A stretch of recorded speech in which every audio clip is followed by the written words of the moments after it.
Hello বন্ধুরা, আমি মিতা আবারও একটা নতুন রেসিপি দেখার জন্য আপনাদের সবাইকে স্বাগত জানাই। আজকে আমি হান্ডি চিকেন করে দেখাবো। আশা করি আমার আজকের এই রেসিপি আপনাদের খুব ভালো লাগবে।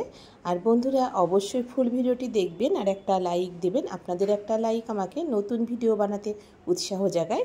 আর আজকের এই হান্ডি চিকেনটা আমি স্টিলের হাঁড়িতে করে বানিয়ে দেখাবো। চলুন তাহলে কিভাবে এই হান্ডি চিকেন বানিয়েছি দেখে নেওয়া যাক আজকের আমার রেসিপিতে। হান্ডি চিকেন বানানোর জন্য এখানে 1 কিলো চিকেন নিয়েছি আর এখানে 250 গ্রাম কুচনো পেঁয়াজ আর মিডিয়াম সাইজের গোটা 4টে পেঁয়াজ নিয়েছি। আর এখানে আমি 5টা গোটা রসুন নিয়েছি। এই হান্ডি চিকেনে এভাবে গোটা রসুন আর পেঁয়াজ দিয়ে দেখবেন, খেতে খুব ভালো লাগবে। এরপর আমি এখানে 100 গ্রাম তেল নিয়েছি। তেলটাকে আমি আগে থেকে গরম করে নিয়ে ঠান্ডা করে নিয়েছিলাম। এরপর হাঁড়িতে আমি চিকেন দিলাম।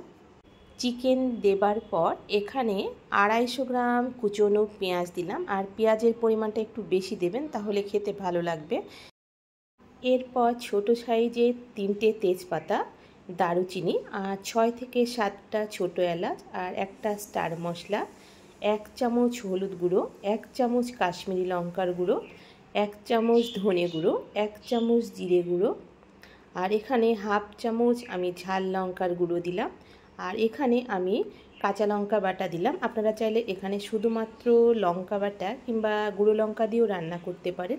তারপর 2 চামচ রসুন বাটা, 1 চামচ আদা বাটা, স্বাদ মতো লবণ, এরপর ধনে পাতা কুচি দিলাম। আর এখানে আমি 100 গ্রাম তেল দিয়েছি। আর তেলটাকে আমি প্রথমে গরম করে নেবার পর ঠান্ডা করে নিয়েছিলাম। যেহেতু এখানে আমি হান্ডি চিকেন রান্না করছি, তাই হান্ডি চিকেন রান্না করবার সময় মশলা দিয়ে ভালো করে চিকেনের সঙ্গে মিশিয়ে নিতে হবে। আর ঢাকা দেবার জন্য এখানে চিকেনটা আমি আলাদা করে আর নাড়াচাড়া করব না, তাই মশলা দিয়ে ভালো করে চিকেনের সঙ্গে মিশিয়ে নিতে হবে, তাহলে চিকেনটা খেতে বেশি ভালো লাগবে। এরপর গোটা রসুন আর গোটা পেঁয়াজ দিলাম। তারপর কিছুটা ধনে পাতা কুচি দিলাম। এখানে চায়ের কাপের হাফ কাপেরও কম জল দিলাম। এখানে জলটা বেশি দেবেন না। চিকেন আর পেঁয়াজ থেকে যে জল ছাড়বে তাতেই চিকেনটা খুব সুন্দরভাবে রান্না হয়ে যাবে। আর এখানে চিকেন রান্না করবার জন্য আমি আগে থেকে ময়দা মেখে রেখেছিলাম। আর গ্যাসের ফ্লেমটা ঠিক এই রকম মিডিয়াম টু লোর মাঝামাঝি রেখে এখানে চিকেনটা রান্না করে নিতে হবে। আর এখানে যেহেতু আমি স্টিলের হাঁড়িতে রান্না করছি, তাই গ্যাসের ফ্লেমটা লো রেখে এখানে চিকেন রান্না করে নিতে হবে। এরপর হাঁড়ির চারিধারে এইভাবে ময়দা দিয়ে দেব। এক কথায় ময়দা এমনভাবে দিতে হবে যাতে ভেতর থেকে কোনো বাষ্প না বের হয়। দেখুন, ময়দা দেবার পর এখানে ঢাকনাটা দিয়ে দিলাম। আর ঢাকনাটা দেবার পর একটু হাত দিয়ে চেপে দিলাম যাতে ভেতর থেকে কোনো বাষ্প বের না হয়। এরপর গ্যাসের ফ্লেমটা মিডিয়াম টু লো রেখে আমি 30 মিনিট এখানে চিকেনটাকে রান্না করে নেব। আর মিনিট 5-6 পর পর হাঁড়িটাকে ঝাঁকিয়ে নেব যাতে এখানে তলাতে না লেগে যায়।